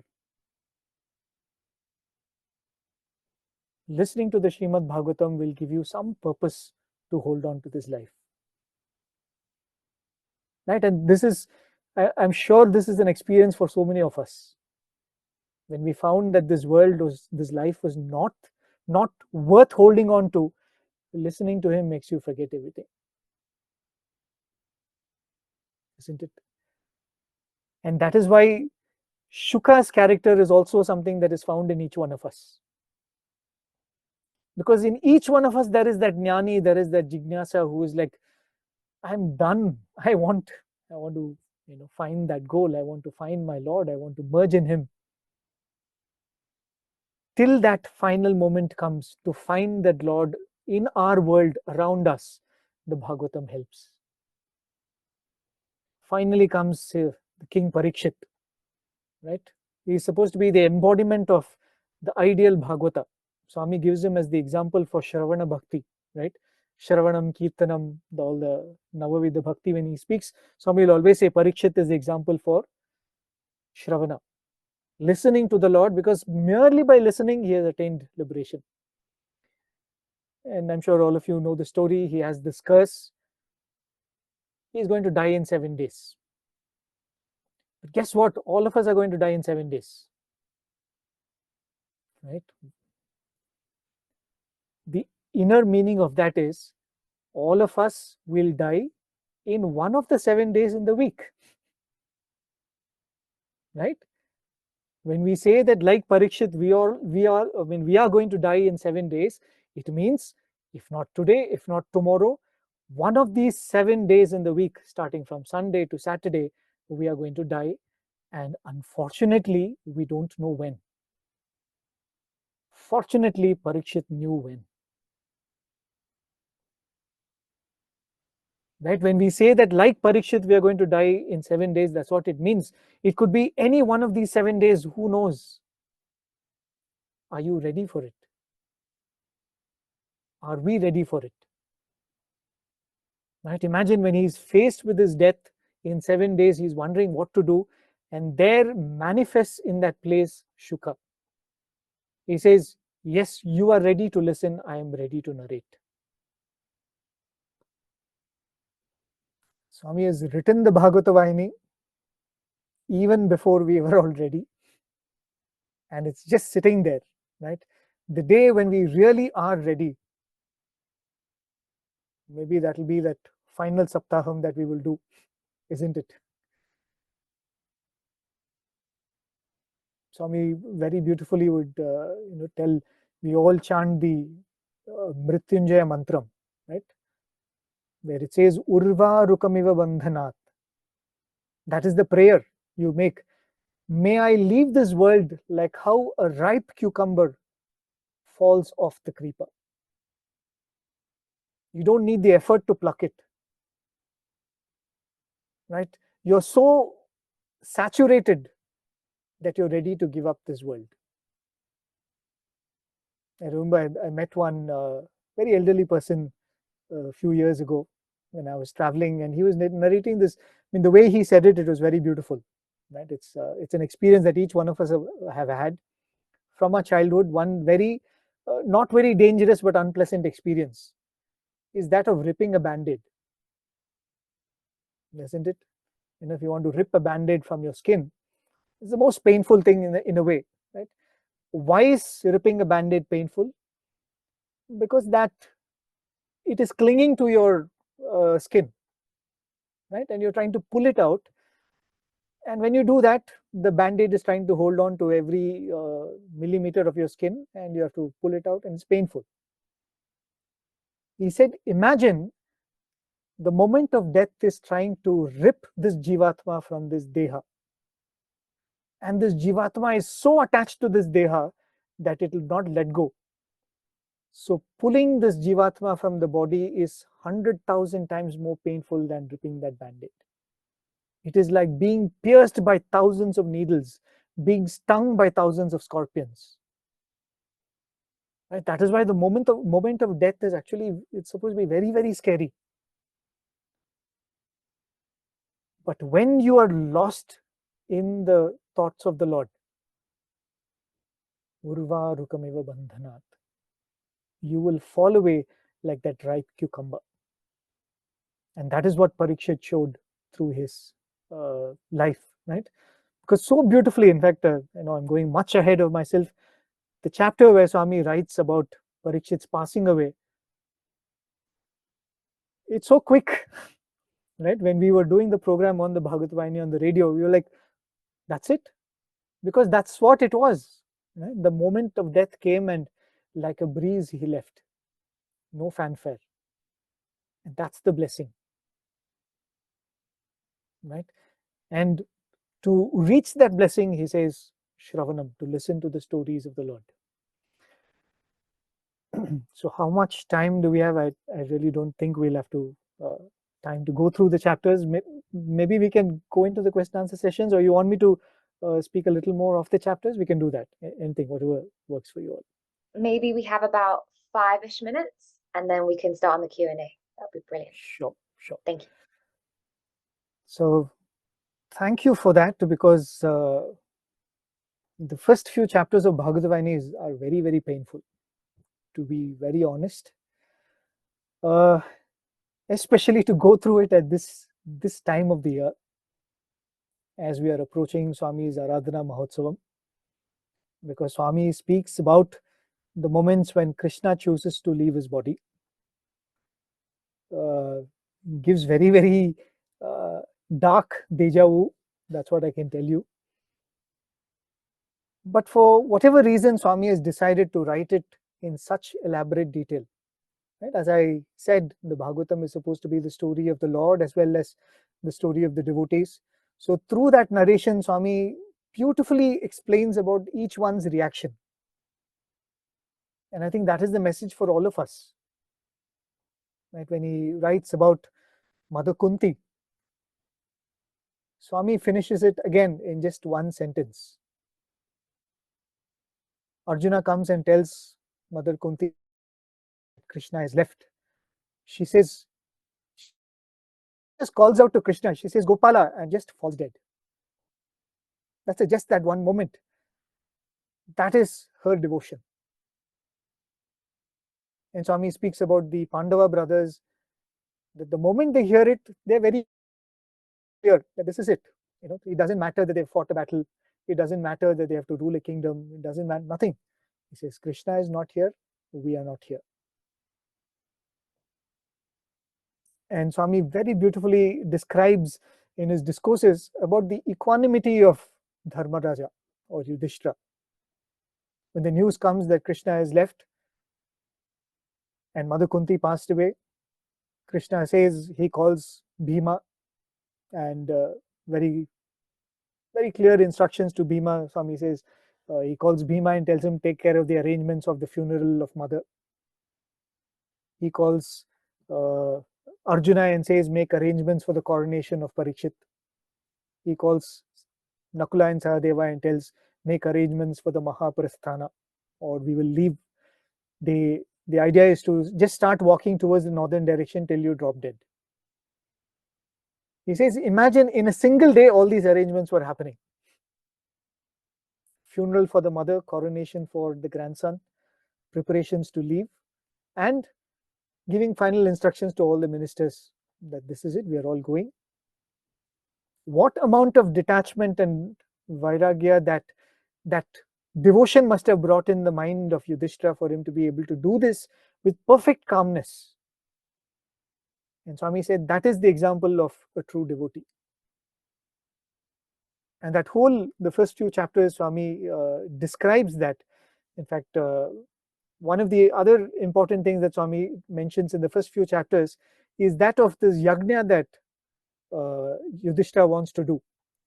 Swami would often say this, the difference between Arjuna and Yudhishthira. Why is it that the Bhagavad Gita was given to Arjuna and not Yudhishthira?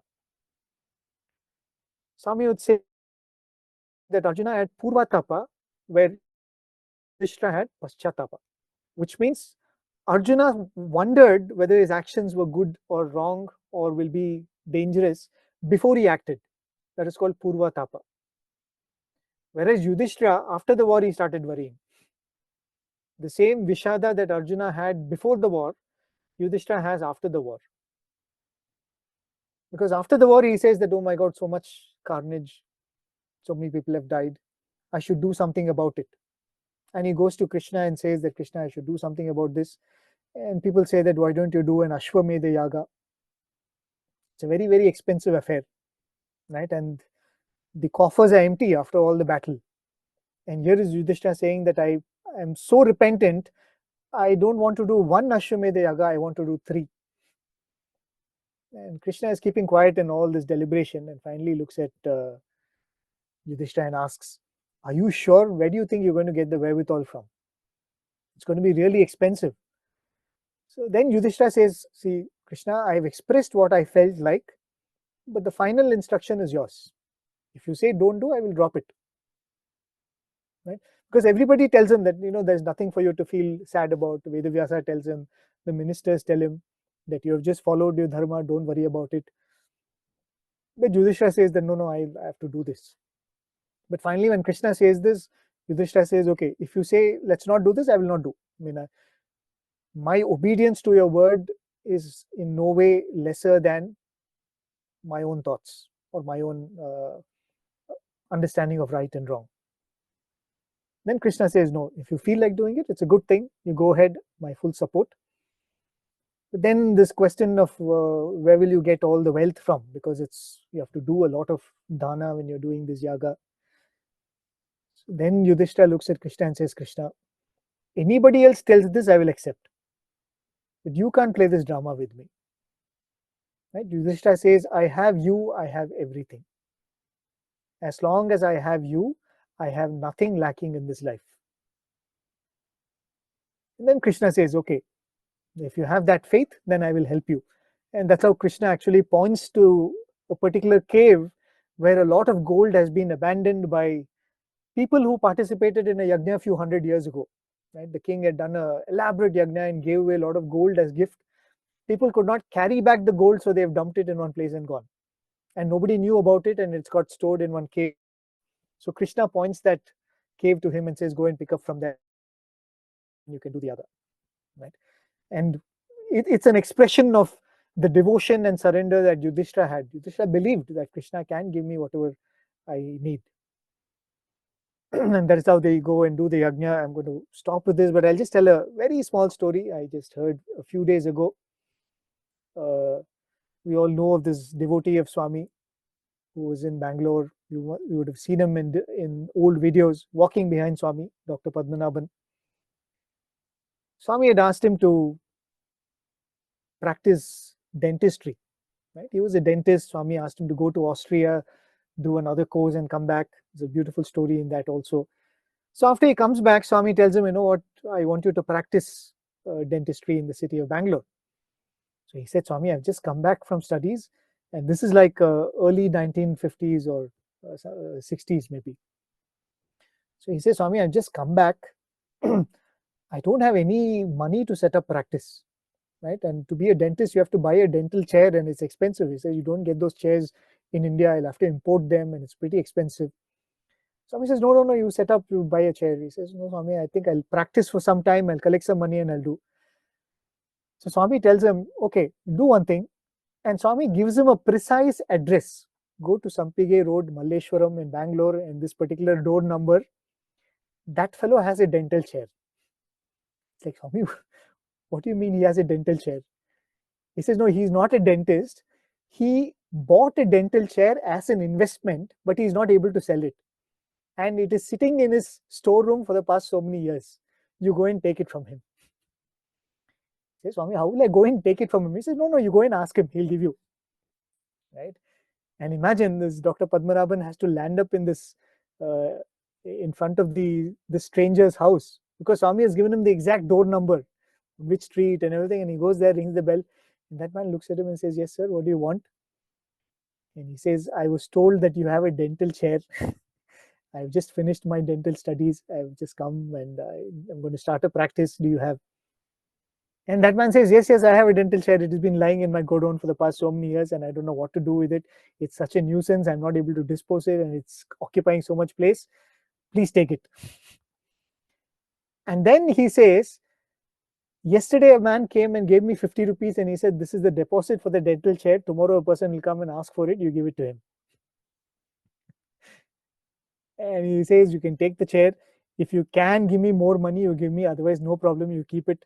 You're doing me a service by taking it away from me. Right? And I was, for some reason, reminded of this story when I read that story of Krishna telling, there is a lot of gold in that cave there. Go and get it. And you can use that for this yajna. The reason why it is so important to listen to these stories is, how worthless it is of life to go after anything else than to go after this Swami. When I have him, I have everything, isn't it? When I have him by my side, I don't have to fear anything. I don't lack anything.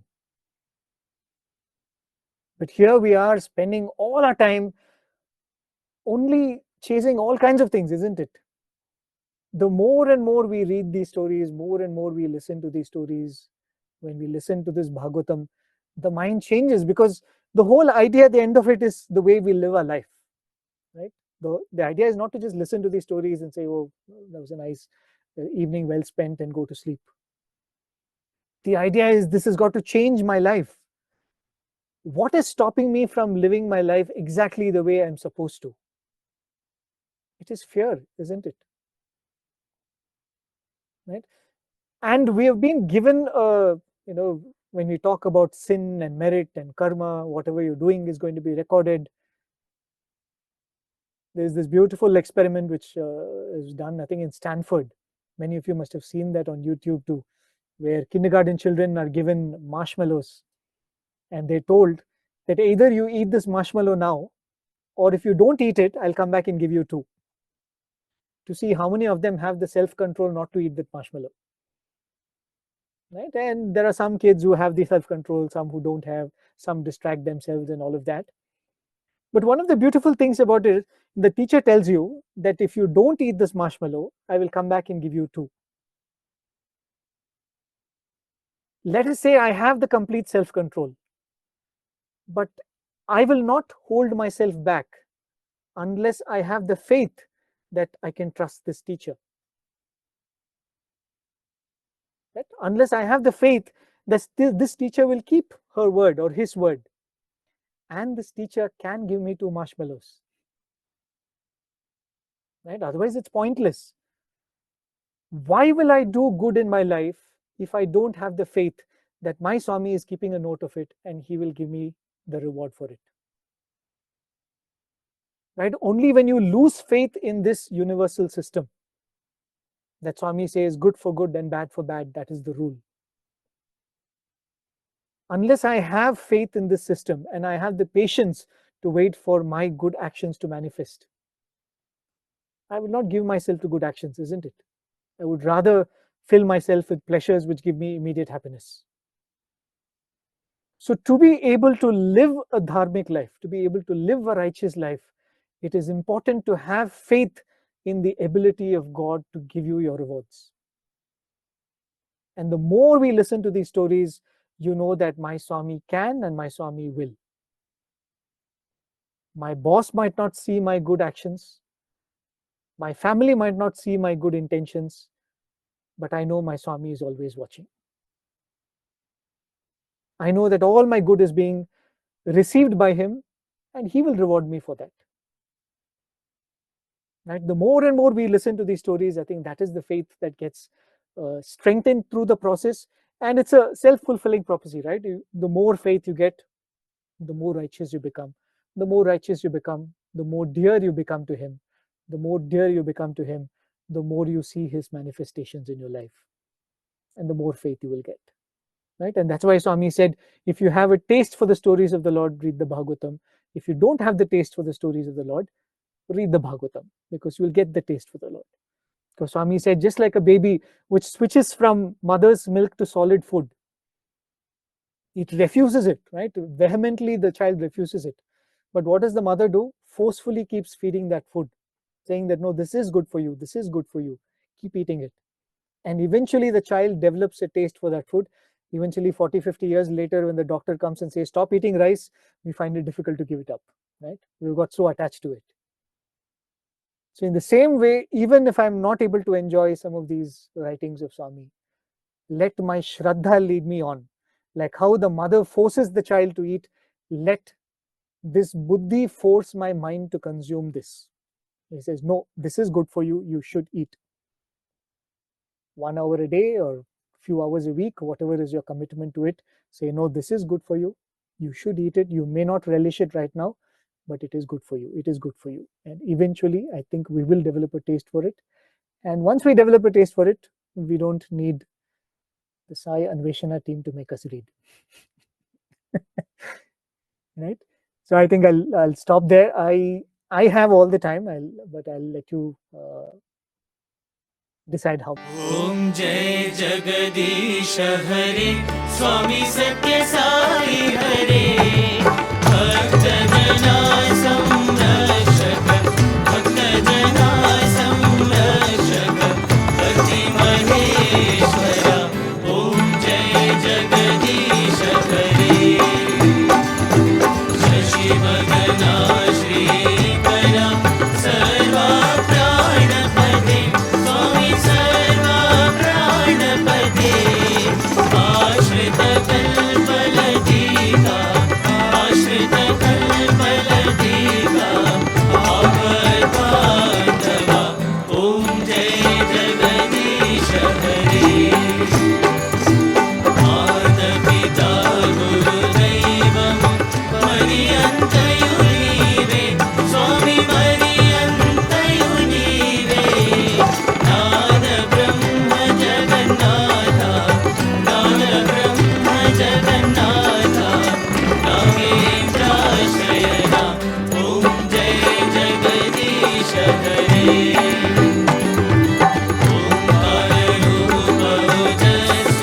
Sai Mahadeva सत्य साई महादेवा मंगल आरती अंतुको मंगल आरती अंतुको मंदर गिरिधारी ओम जय जगदीश हरे नारायण नारायण ओम सत्य नारायण नारायण नारायण ओम नारायण नारायण ओम सत्य नारायण नारायण ओम सत्य नारायण नारायण ओम जय सद्गुरुदेवा नारायण नारायण ओम सत्य नारायण नारायण नारायण ओम नारायण नारायण ओम सत्य नारायण नारायण ओम सत्य नारायण नारायण ओम जय सद्गुरुदेवा नारायण नारायण ओम सत्य नारायण नारायण नारायण ओम नारायण नारायण ओम सत्य नारायण नारायण ओम सत्य नारायण नारायण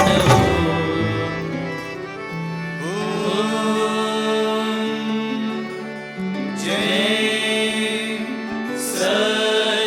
सद्गुरुदेवा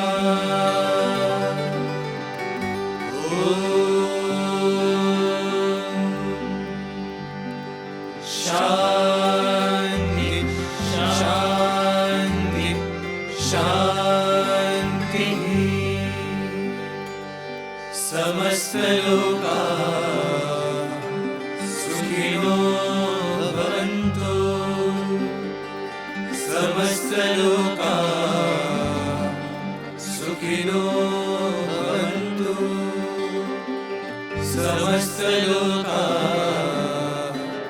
सुखिनो भवन्तु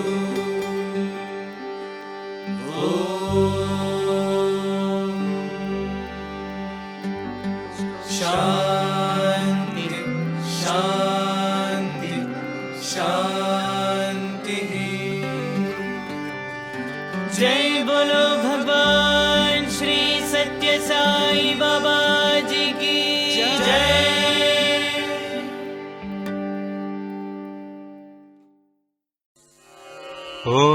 ॐ साईश्वराय विद्महे सत्यदेवाय धीमहि तन्नः सर्वप्रचोदयात् ॐ साईश्वराय विद्महे सत्यदेवाय धीमहि तन्नः सर्वप्रचोदयात् ॐ साईश्वराय विद्महे सत्यदेवाय धीमहि तन्नः सर्वप्रचोदयात्